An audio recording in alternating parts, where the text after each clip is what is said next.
Do you believe that Tesla will be the first automaker to truly use AI and the next generation of chips in order to deliver truly autonomous vehicles? So for Morgan Stanley to come out and say they're close is just scientifically and mathematically incorrect. Let's talk about the quarter.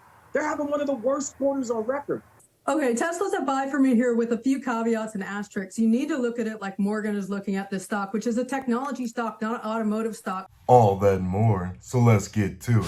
Tesla had a monster 10% gain yesterday off the heels of the Morgan Stanley note. Currently down about 0.5% in the pre-market, but will Tesla continue to surge higher or have passions cooled? For the month, Tesla is currently up 15%. Since the new year, Tesla has been climbing higher and higher, almost 130%. But if we're going back 12 months, Tesla is still down almost 10%. Looking at my options, I was able to close out a call that gave me about 100% gain. Closer toward the end of the trading day, I was able to put in a 270 put, ready to catch any short-term correction in the market. Tesla's a big gainer today as Morgan Stanley comes off the sidelines and upgrades the name to overweight. Phil LeBeau with us. Phil, AI, a key reason for the move. It is. And, you know, Sarah, basically comes down to this. Do you believe that Tesla will be the first automaker to truly use AI and the next generation of chips in order to deliver truly autonomous vehicles? Yes. Yes, I do. Because right now, they are not autonomous at Tesla, regardless of what Elon Musk says. And that, so as you take a look at shares of Tesla, keep in mind that this call from Morgan Stanley is a substantial one. Adam Jonas raising them to overweight, changing the price target from $250 up to $400. And here's his summation in terms of why he believes Tesla potentially could be in for a long, long run higher. We believe that Dojo, that is the supercomputer that Tesla has built and is working on, can add up to $500 billion to Tesla's enterprise value, expressed through a faster adoption rate in mobility, that's the robotaxi, and network services. Software as a service is a big potential within the auto industry, not just for Tesla, but for all automakers. By the way, nobody's really tapped into it yet. Tesla has approximately 400,000 vehicles that have full self-driving technology. Doesn't mean they're autonomous, because they are not. Phil LeBeau is making a point to reiterate that Tesla's vehicles are not autonomous. There is more functionality in the full self-driving beta version than there is in Waymo or Cruise. But when you're talking about AI, the engine that will drive this technology is the incredible unique data that Tesla has when it comes to their 400,000 vehicles on the road and growing, collecting various unique data points that nobody else in this space is going to have access to. So yeah, they're not autonomous, but they'll definitely be wearing a robotaxi uniform in short order.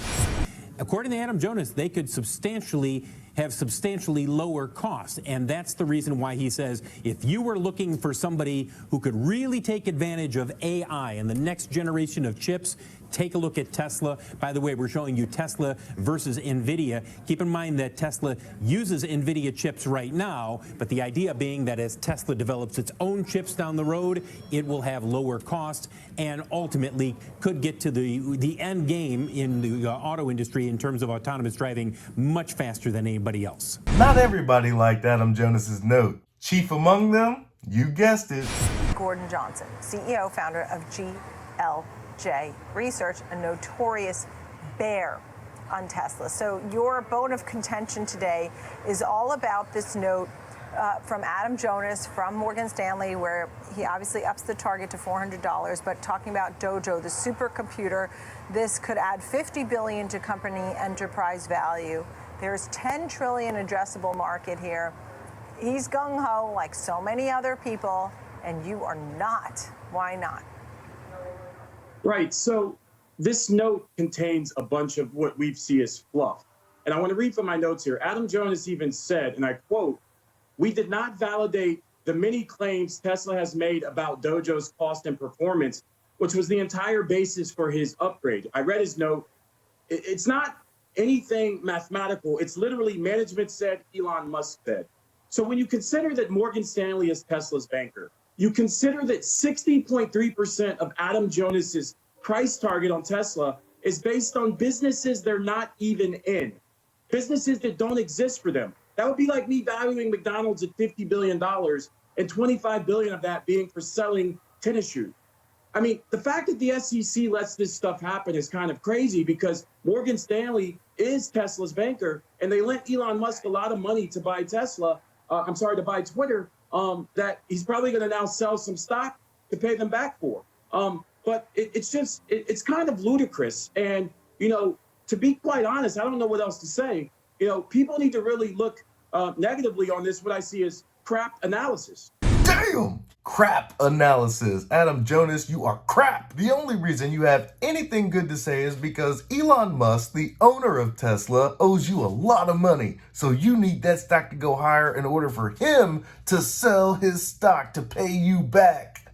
Are we talking about the richest man in the world or no? You don't think Morgan Stanley knows how it may look? I don't think Adam Jonas is in line with covering Tesla to bolster the stock falsely so Elon can pump and dump the stock. Come on, Gordon. Kind of grasping at straws here. Give me something.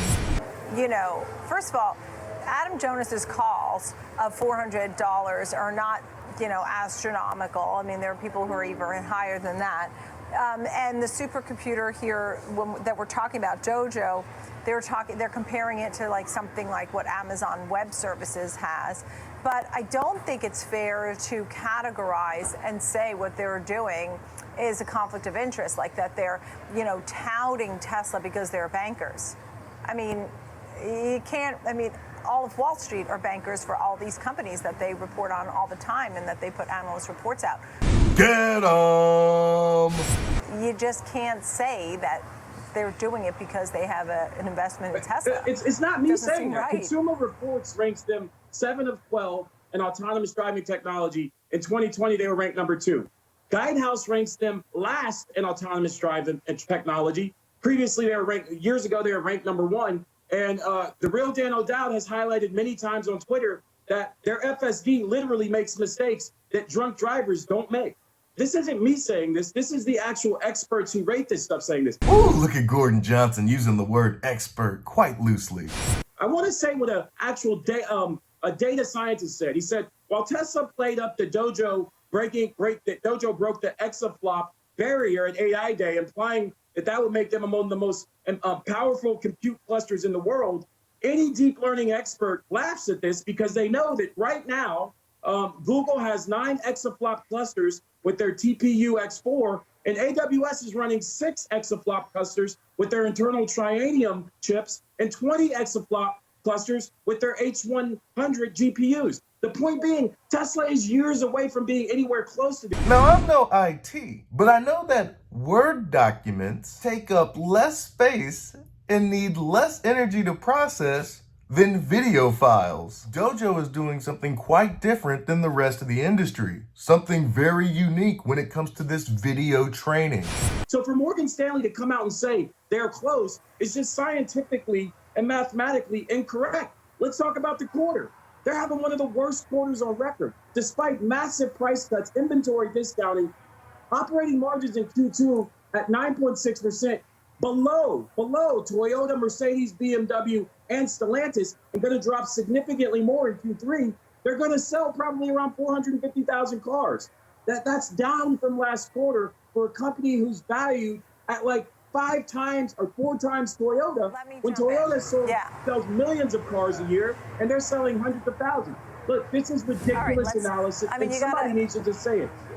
Yeah. Look, I understand all the things you're saying, and I understand the perspective you're bringing, but at the same time, we need to get into I do, because but when you look at scale and this company's size, valued at $400 billion. That's ridiculous. They sell 450,000 cars a year. But it's they have operating valuation margins like a that are tech company. collapsing. And okay, sorry. it's like a tech company. It's like a tech company. It's not being But it's not valued a tech like an company. auto company. 98% of It's their not. gross I know. profit But in when you Q2 think was from about selling cars. it's a battery company, I know you're going to say they're not making their own battery. Damn, let the woman speak, bro. She knows what you're going to say, but apparently you know what she's going to say and you want to refute it that bad. 95% of their sales are coming from cars, But guess what? Their cars hold their software, which functions on a scale of Apple. Side by side, when I put my phone next to my screen in my car, there's almost no difference. In fact, I would say my Tesla screen has a slightly better user interface. Every car Tesla sells is a computer on wheels. Last I checked, you need impeccable software to run a computer.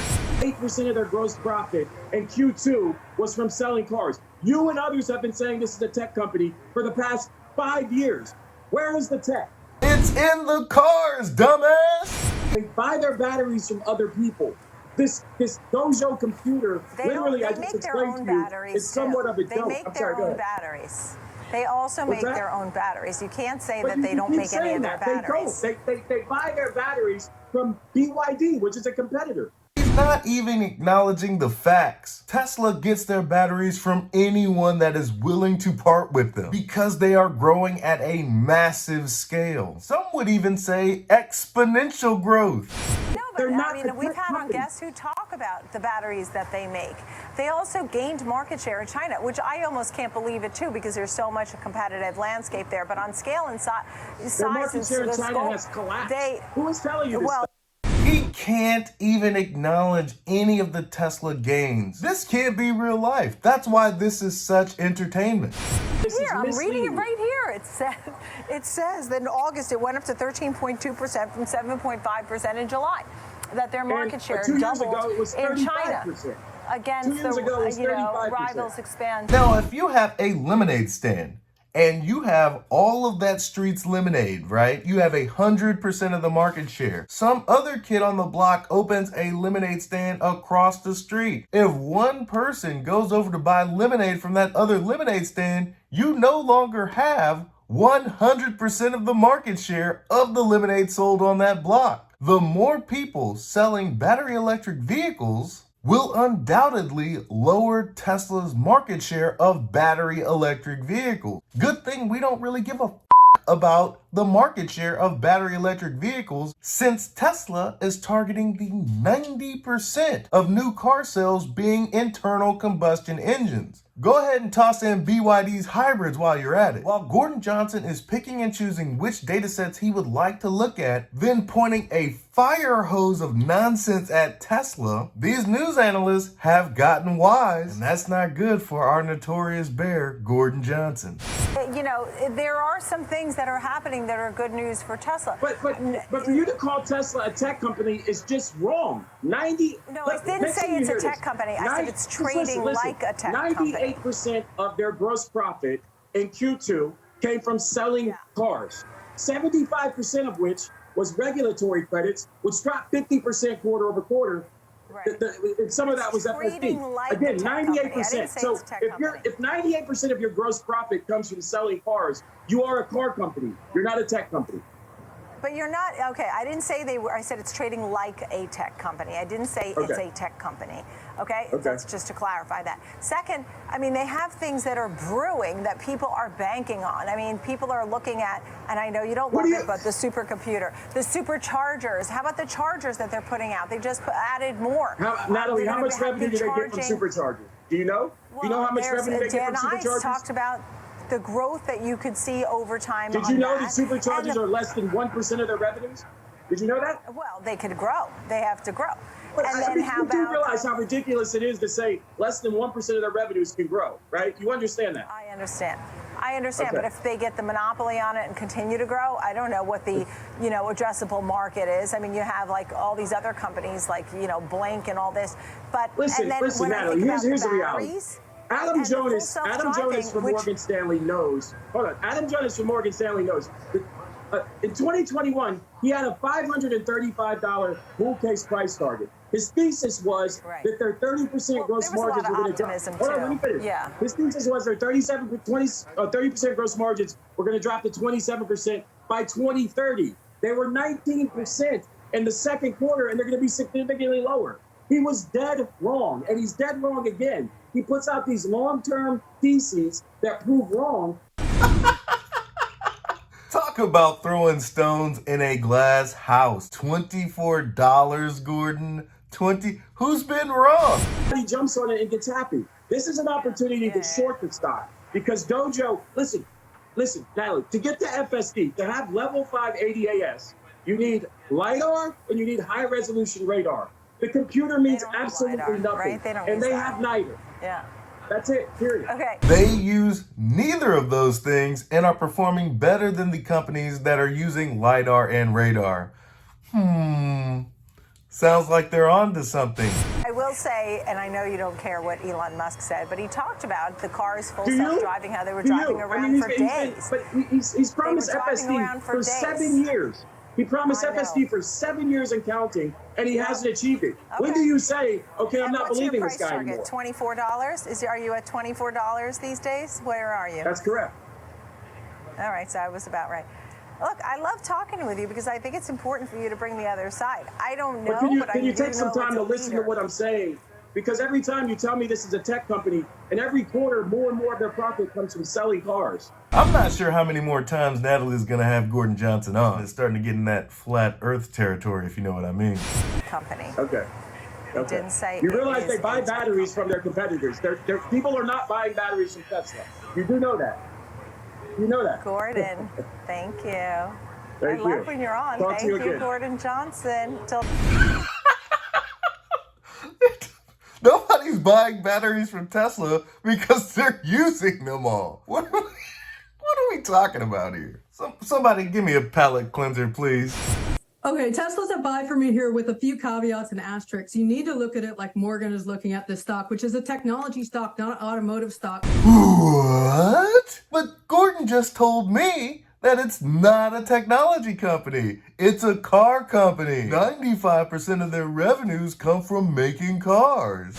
Tesla's considered one of the most polarizing names on the street. According to Bloomberg, it's about a 268 average price target. So you have the lovers and the haters of it. But if you look at it like a legacy automotive, like how JP Morgan's looking at it, they've got a 120 sell on it, is because they say, okay, look at it versus GM and Ford and all the legacy automotives. But if you look at it as a moonshot, as what Morgan Stanley's looking at, and that they can get full self-driving done, then it's a buy. But you need to be willing to take the volatility of a technology stock here and realize if they don't get full self-driving done, maybe by the end of this year, certainly by next year, then it's going to be really hard to justify this. So it's a bet on Elon coming through with FSD. All right, it kind of tastes a little better. This is more of a realistic outlook on Tesla. The market still doesn't truly understand, but at least they're not pig-headed like our boy Gordon Johnson. Now, I have a $364 fair value estimate that does not include anything about energy or FSD. The main driver of that evaluation is their production and their margins. For that bear case, I have them at 1.7 million vehicles delivered with a yearly gross automotive margin at 15%. Now that's my bear case. I fully expect Tesla to blow both of those numbers out of the water, but my fair value estimate in my bear case still remains 364, and that includes nothing about FSD, nothing about the energy division. Just my worst case scenario for the year when it comes to the automotive business. I fully expect FSD to be safer than a human by orders of magnitude by the middle of 2024. And more than likely, it will happen sooner, but there are so many other catalysts that are driving Tesla's evaluation in my base and bull case. Those numbers are ridiculous, so I'm not even going to mention them. But you have varying points on the Tesla spectrum. As she said earlier, it is truly polarizing. Gordon Johnson on the back end of that spectrum, just $24. Come on, Gordon. Most of the street has them valued somewhere in the middle of that spectrum in a wait-and-see mode. Many believe the evaluation is driven because of their tech prowess, which is easily identifiable. But the bulls on the other side of the spectrum seem to be ahead of the power curve, noting the exponential growth of the EV adoption, the amazing opportunities that Tesla is pursuing in autonomy, the burgeoning faster growing energy division that is absolutely necessary in order to support the transition to battery electric vehicles. Tesla is going to consume large swaths of those pies that are going to be huge economic drivers in the future. This is becoming easier and easier to see. Once was just a few people in this camp. It's starting to get a little bit crowded on that bull side of the spectrum. Pretty soon, there's only going to be standing room left. Adam Jonas and Morgan Stanley seem to be over there in the bull camp. And you've seen what happened to the stock yesterday on just one mildly bullish note. Short the stock at your own risk. I guarantee you, there is no lifeguard on duty over here, folks. In conclusion, Gordon Johnson has third-degree financial burn as Tesla stock rips 10% in the opposite direction. The anchors on these financial news networks are starting to get wise to Gordon's tricks, but the stock market realizes that Tesla is a moonshot. That's all I got for you today. Be easy. Peace.